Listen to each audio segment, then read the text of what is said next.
You really reach my phone. You're long-legged, Alex.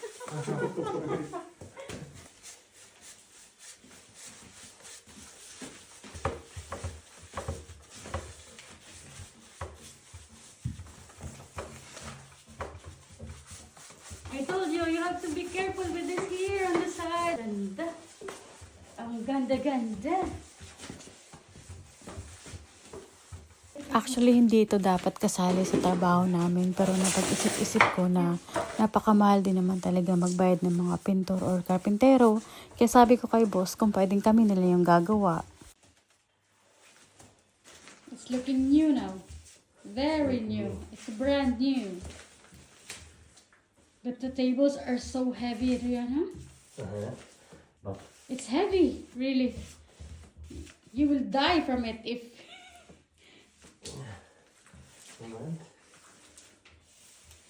If you throw it to a person, the person will die, really.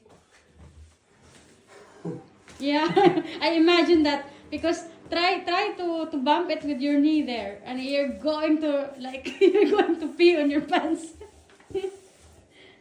Dahil sa tagal ko na din ditong nagtatrabaho, kaya nalaman ko na kung alin yung pinakamahal na expenses namin sa every season. Kaya eto, kahit ito man lang ay mabawas-bawasan ba? Kasi kung karpintero talagang tatawagin mo, talagang gagastos ka talaga ng malaki.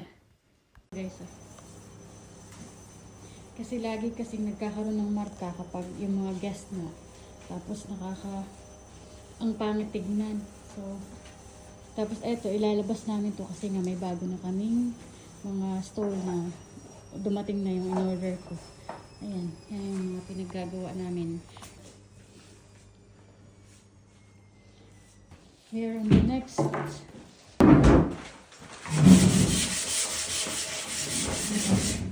Wait for me, I can help you. Wait for me. Do not drag it. Do not drag it. Brush maybe. Try to brush. Matagal ko nang gustong gawin yung mga ito kasi nga ayoko na ding nakikita na pangit din kasi faded din sila. Tsaka nanghingi din naman ako ng mga advices sa mga karpintero bago ko ginawa at tsaka sa right hand ni boss. Kaya may may guide naman kami bago ginawa. Kasi alam nila talagang gusto kong may ginagawa eh.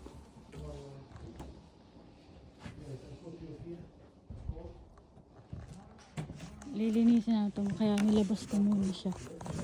Dahil mas madali siyang makahinga-hinga muna. May mga kasi sila, may mga aso kasing dala eh, kaya ganun. May mga pinalabas namin. Nagtuturo yung isa. Tayong Pinoy lang ang gumagawa ng ganito guys. Kasi kung mabuti ay hindi nila papakialaman yan. Lalo pa syempre babae ako. Kaya lang sanay tayo mula nung bata eh. Oh, you found many! Adrian? Alex, this is finished. This is you take one, two, three more. One time you use it. Last year kasi may attic kami na ihagdan sa attic pala na nasira. So kailangan kong tumawag talaga ng expert na karpintero para na din sa safety ng aming bisita. Ayun, nakita ko yung invoice nasa 12,000 pesos siguro, medyo mahigit pa nga. Kaya sabi ko, nagpahako lang naman yun. Kaya doon napatunayan ko na talaga nga namang mahal talaga. Kaya napag-isip-isip ko na kung may gagawin ako at kung pwede rin lang namin gawin dahil may mga dalawang boys na rin ako. Tsaka puro boys din naman yung kasama ko. Eh gawin na namin. Eh isa nang ayaw na naman ako ni boss. Saka yung right hand ni boss na taga Poland din. Kaya ginaguide na lang nila kami. Ganun.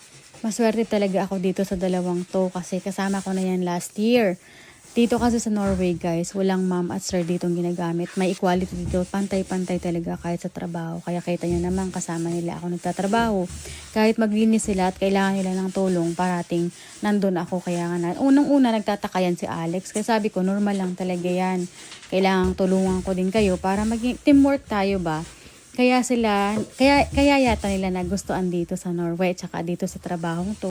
Leave it for a while until it will dry before we touch again.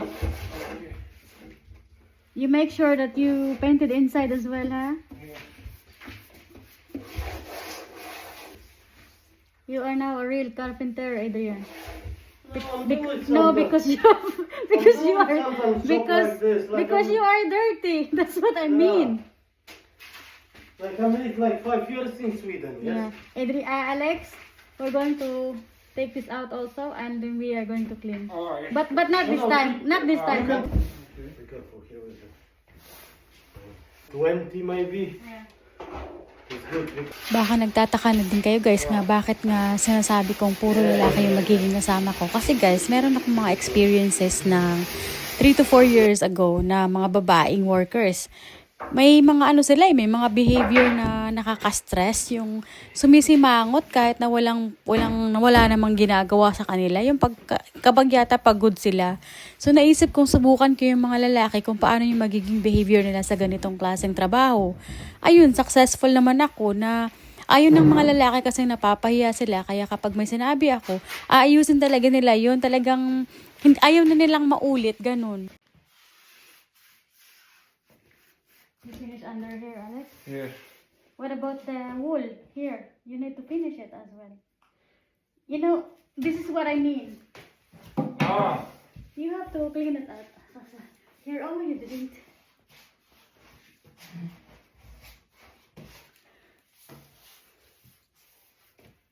Maraming salamat guys sa panunood nyo parati at pagsubaybay. I-update ko na lang kayo sa mga susunod pa kasi kahit paano naman alam ko namang may mga sumusubaybay naman eh. Kung gusto nyo palang mapanood yung mga talagang full videos ko, may ginawa akong YouTube channel. Ang pangalan is Buhay sa Norway, tapos Grace, ganun lang nakalagay. At sana ay huwag kayong magsawa kasi ito ginagawa ko para sa inyo kahit wala naman akong sinasahod talaga dito sa pagvi-video na ito. Kaya nag-i-enjoy na ako eh. Kaya asahan ninyo na lagi ko itong gagawin at para naman may matutunan din kayo kasi every videos ko may mga trivias at saka tips akong binibigay yan. Life sa Norway ay minsan sa mga travelers na din. Thank you!